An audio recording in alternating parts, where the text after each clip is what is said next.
Olá, tudo bom? Bom dia, boa tarde, boa noite, dependendo do horário que vocês estão assistindo.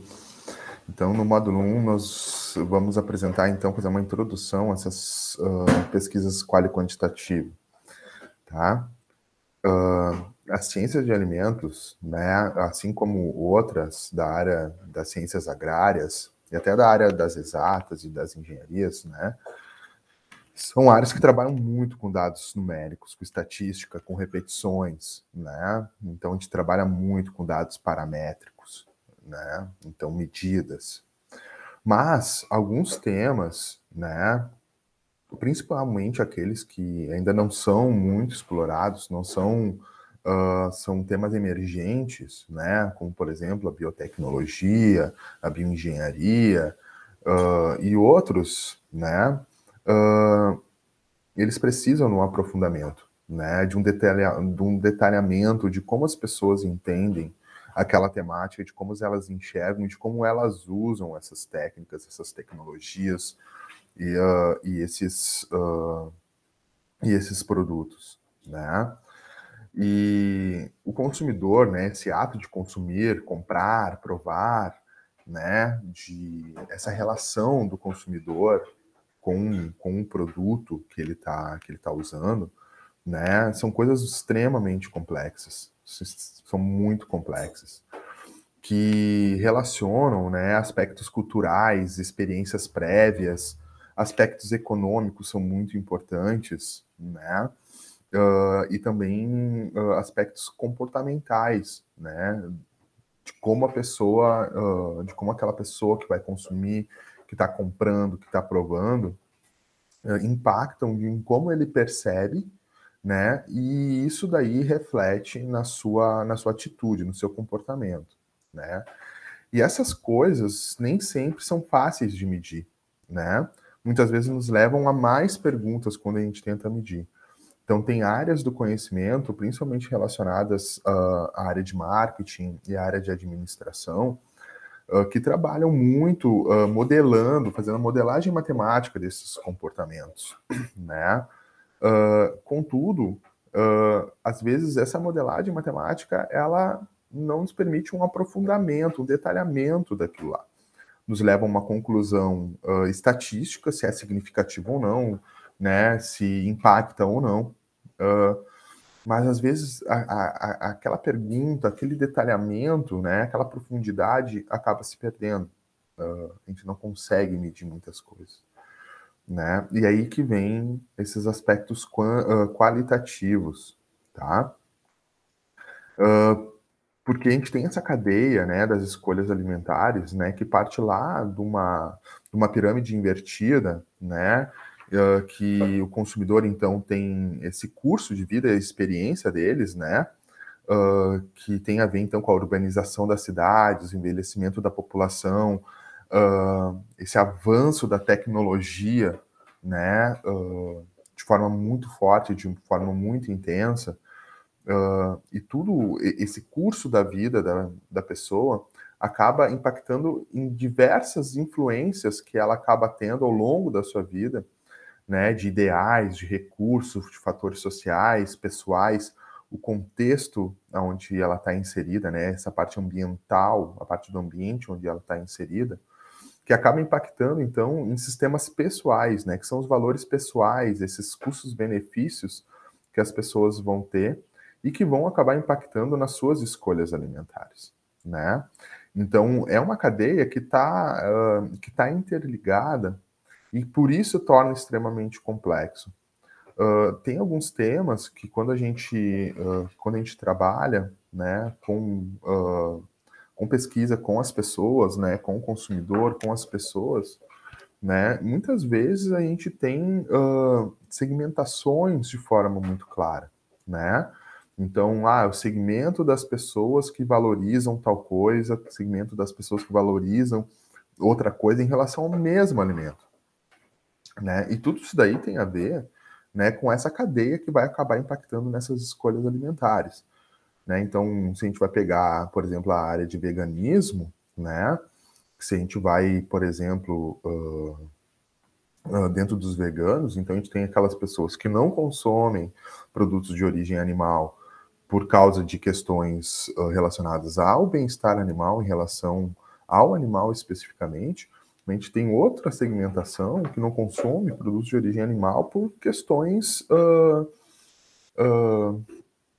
ambientais. Tem outro grupo que consome porque acha interessante, né? Que são aquelas pessoas que querem consumir por causa de um interesse, né? Porque é algo novo, né? Tem algumas que vão querer, tipo, né? Consumir só carne durante a semana, durante o final de semana, e durante a semana não consome carne, né? Por diversos aspectos.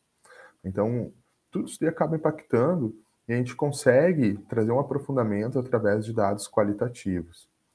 Né? Então, por exemplo, né, aqui pesquisas bastante numéricas, né, com parâmetros, com dados paramétricos, né, que nos levam a conclusões interessantes, mas que precisam muitas vezes de resultados complementares. Né? Então, como por exemplo esse trabalho de Shang e Wei de 2017, né, sobre atitude de consumo de flores comestíveis, né, a gente vê ali que a atitude, né, do consumo de flores comestíveis, né, que esse balão à direita aqui final, né, ela está relacionada, por exemplo, a questões de aroma, e é uma ligação, né, as pessoas consomem por causa da questão aromática. As pessoas, né, no caso aí, se eu não me engano, é na Tailândia, né, mas também por questões de curiosidade, né, de questões de percepções pessoais. E a questão do aroma está ligado nessa curiosidade, que também está ligado. Então, são cadeias extremamente complexas, né? São resultados extremamente importantes, mas que muitas vezes falta, né, esse dado mais preciso, né? Então, por exemplo, a consciência ambiental, a consciência em relação à saúde está relacionada ao consumo de flores comestíveis. Tá, mas o que de saúde exatamente? O que eles entendem, né? O que faz bem para a saúde, né? Isso daí, essas ferramentas paramétricas, essas ferramentas numéricas, elas dificilmente conseguem nos trazer essa informação. Ah, eu me preocupo com a saúde, por isso eu consumo flores comestíveis. Ok, maravilha. Tá, mas o que exatamente, né? Porque saudável, é porque tem alguma coisa, tem algum composto ali que eles acreditam que tem, é por causa dos minerais, o que é? Como é que eu vou explorar isso melhor, né, para vender, né, para explorar a questão das flores comestíveis, né? Tipo, qual é a melhor forma de inserir essas flores comestíveis, né? Numa salada, num biscoito, ela é inteira, ela é moída, como é que isso vai funcionar? Isso daí, as pesquisas numéricas, né, elas não nos trazem essa informação.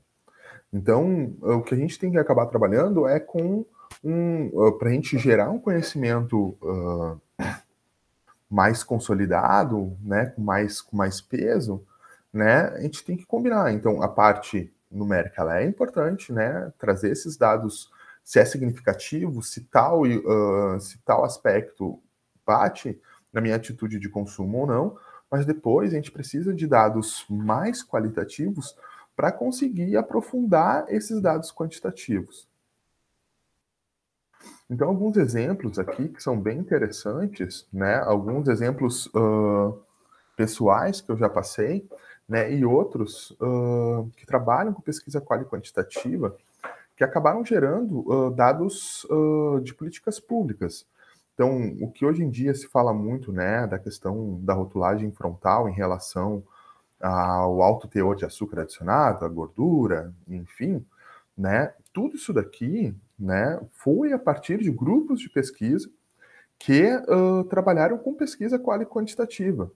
Trabalharam com pesquisa quantitativa, com pesquisa qualitativa e quantitativa. Né? Tanto é aqui, né, eu mostro aqui, né, então diversos países da América Latina e daqui da América do Sul trabalham com a rotulagem, né, o sinal, né, de alto em forma de um hexágono, né? Aqui no Brasil, eles verificaram que para os brasileiros, né, essa forma de lupa aqui e a questão preta era mais impactante para a gente, né, para chamar a atenção do consumidor, né? Esse preto aqui, ele não está aqui por um acaso, né? Não é porque alguém sentou lá, vamos colocar preto, porque preto chama atenção. Não, né? Foi feita uma pesquisa e que mostra que essa coloração preta, ela traz um chamativo maior para esse aspecto e traz essa negatividade maior, né, para o que realmente ele quer fazer, né? Ele quer trazer, olha, te preocupa com isso, né? Ele quer trazer uma negatividade para aquele produto. Então tudo isso daí foi elaborado a partir de pesquisa quali quantitativa, pesquisa quantitativa, qualitativa e quali-quantitativa. Em outros casos, né, são bem interessantes, como por exemplo o trabalho da Andiara Ferri, em que ela desenvolveu essas bolinhas de cereal matinal, né, a partir de torta da extração do óleo da noz pecan. Então, tu pega a noz pecan, faz uma prensagem, extrai o óleo, né, e fica aquele resíduo sólido ali, né. E ela foi fazer um trabalho de conclusão dela, olha, eu quero fazer um cereal matinal, né, tipo, para comer no café da manhã, com leite, enfim.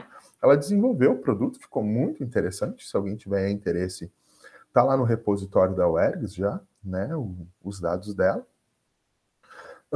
E era isso, né? Então ela, junto com dentro da empresa onde ela trabalhava, né, no trabalho de conclusão de curso dela, ela teve essa ideia e desenvolveu. Ela teve essa ideia e ela desenvolveu como cereal matinal. As sobras de experimento na área de alimentos, geralmente a gente leva para casa, né, para comer. E quando eu trouxe para minha casa, eu era orientador dela, quando eu trouxe para minha casa, a minha esposa começou a provar de outras formas, né? E através de uma análise extremamente qualitativa, né? Eu só observando como a minha esposa tratava aquele produto, ficou muito claro que, ok, o cereal matinal, pegar essa torta da extração de nosso pecan, e transformar num cereal matinal, ele é uma possibilidade, né? O trabalho da Andiara mostrou isso, mas a forma como as pessoas aqui em casa comiam mostravam que poderia ser tratado como outra forma, como um substituto, assim como um produto que tu vai comer como se fosse um salgadinho doce, né? Um salgadinho, né? Alguma coisa que tu vai pegar com a mão e tu vai comendo. Então, aumenta a possibilidade de produtos que ela pode desenvolver com a mesma formulação, só colocando de um formato diferente para as pessoas consumirem. Então, ela vai ter o cereal que as pessoas vão consumir de manhã, mas as pessoas só consomem cereal de manhã, elas não consomem durante o dia. Então, se ela pega esse produto e coloca uma nova pegada, né, num saquinho que as pessoas podem ir comendo no ônibus, no carro, né, para as crianças levarem como um lanche, ela já aumenta a gama dela. E como é que a gente chega a essa conclusão? Como é que a gente chegou a essa conclusão? Não é com uma pesquisa quantitativa. Não foi. Né? Como a gente chegou a essa conclusão foi através, né, não foi de uma pesquisa, né, mas foi através de uma observação qualitativa. Né? Então, os dados qualitativos, eles são muito importantes para aumentar a nossa gama de entendimento de como as pessoas tratam o produto, como que as pessoas entendem o produto, como as pessoas vão usar esse produto, né? Então é extremamente interessante isso, né? E claro, depois, ou antes ou depois, né, a gente vai lá e também vai trabalhar com dados quantitativos que vão nos ajudar a aprofundar de outra forma, né, esses dados qualitativos. Então, as pesquisas qualitativas, né, elas têm sido amplamente utilizadas para aprofundar temas que são complexos ou que ainda não foram explorados em detalhes. Ela também tenta compreender a totalidade do fenômeno, enfatizando o subjetivo para compreender e interpretar experiências. né? Ela analisa informações a partir de narrativas de uma forma organizada ou através de observações, né?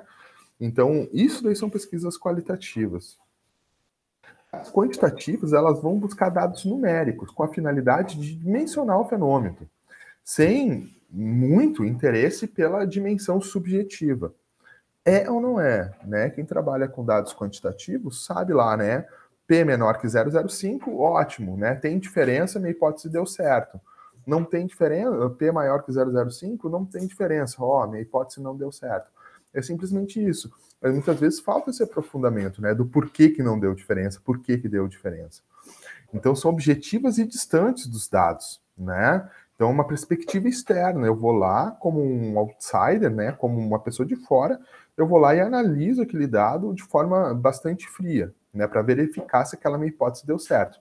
Será que as pessoas consomem flores comestíveis por questões de consciência de saúde, por questões ambientais, né?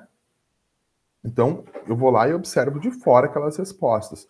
Já numa pesquisa qualitativa, eu vou me inserir mais, né, para entender como que as pessoas relacionam aquilo, né? São orientadas aos resultados, são replicáveis, né, as quantitativas, e são generalizáveis.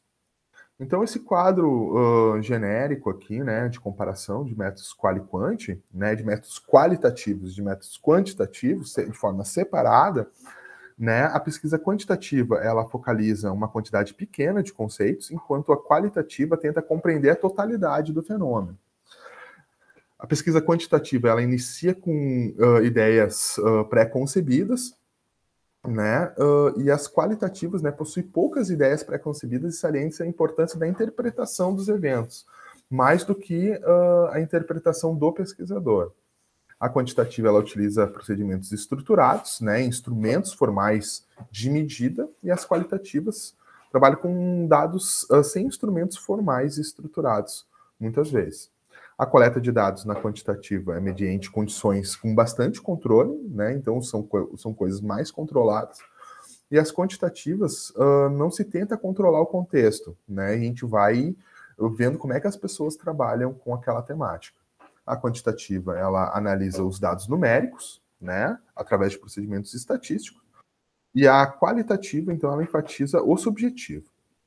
Já a quantitativa, né, analisa dados numéricos através de procedimentos estatísticos, e as qualitativas, então, narrativas. Então, aqui tem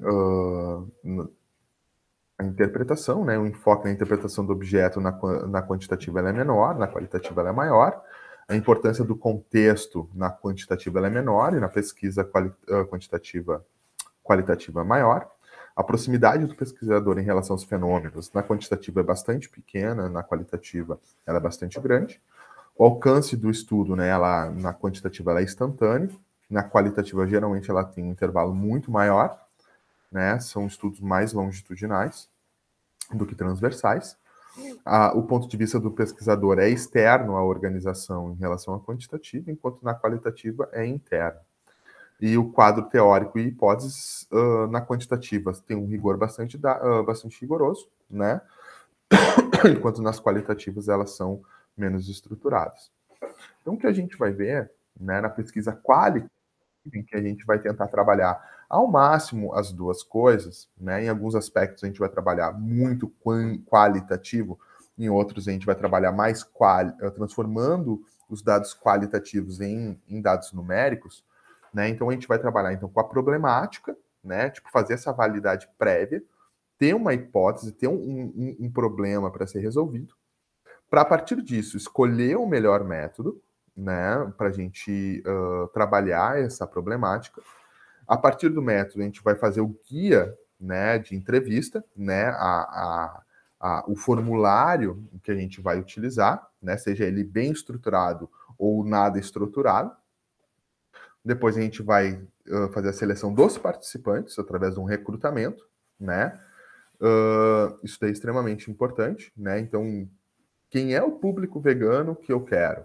É aqueles que não comem carne de forma nenhuma, é aquele que comem carne de forma esporádica. Eles são grupos diferentes, né? E eu tenho que saber quem é que eu vou selecionar E como que eu vou selecionar eles? Ou então eu quero veganos como um todo. Bom, então são outros resultados que vão acabar me trazendo. E depois a gente vai ver as análises de dados, que mesmo dentro de uma pesquisa puramente qualitativa, é importante a gente saber como analisar esses dados para a gente não trazer o nosso viés como pesquisador. Então, a gente, mesmo uma pesquisa muito qualitativa, daqui a pouco como um grupo focal, uma pesquisa etnográfica, a gente tem as nossas crenças como pesquisador, né? A gente tem as nossas crenças, a gente tem a nossa visão, que muitas vezes nos leva a enxergar coisas que nos conduzem a ratificar, né, a nossa hipótese. Então, a gente tem que minimizar ao máximo. Isso sempre vai acontecer, né? Eu sempre vou tentar, a partir das minhas crenças, observar dados, sejam numéricos, sejam dados não numéricos. Eu vou ter essa tendência pessoal de trazer esse viés de validar a minha hipótese, né? Mas eu tenho que cuidar para isso não acontecer. Isso vai acontecer, mas a gente tem que usar ferramentas de análise de dados, mesmo de forma qualitativa, para que isso acabe sendo minimizado ao máximo. Então, nós vamos passar por esses daqui com as diversas ferramentas. Então, vamos ver agora, né, um passo a passo de vários métodos, né, agora no módulo, nos próximos módulos, para fazer uma boa pesquisa qualitativa e quantitativa. A pesquisa qualitativa, a gente vai tratar muito sobre como trabalhar com dados de narrativa mesmo, de observações mesmo. Já a pesquisa qual e quantitativa, nós vamos trabalhar com essas observações, com essas narrativas, né, com dados falados, com dados trazidos de forma de narrativa das pessoas que vão nos dar as informações, e a gente vai transformar isso em números para fazer o tratamento de dados. Então, a gente vai trabalhar nesses dois aspectos. A gente não vai trabalhar com pesquisa quantitativa. A como medir, que nem ali no caso das flores comestíveis, né? Muito quantitativo, né? Mas a gente vai trabalhar nesse intervalo, né? Então, como a partir de dados qualitativos, né? Tipo, eu consumo flores comestíveis por causa disso. Eu consumo flores comestíveis em salada. Eu consumo flores comestíveis em biscoito. Como é que a gente vai trabalhar essas informações que as pessoas elas vão nos dar, transformar elas parcialmente em dados quantitativos e relacionar a pesquisa qualitativa com esses dados um pouco mais numéricos. Então, eu espero vocês no módulo 1, em que a gente vai falar de grupo focal, né, que é uma metodologia bastante qualitativa, que a gente vai passar tanto por aspectos um pouquinho de aspectos de fundamento, como executar eles, um grupo focal, e de como analisar esses dados. Certo?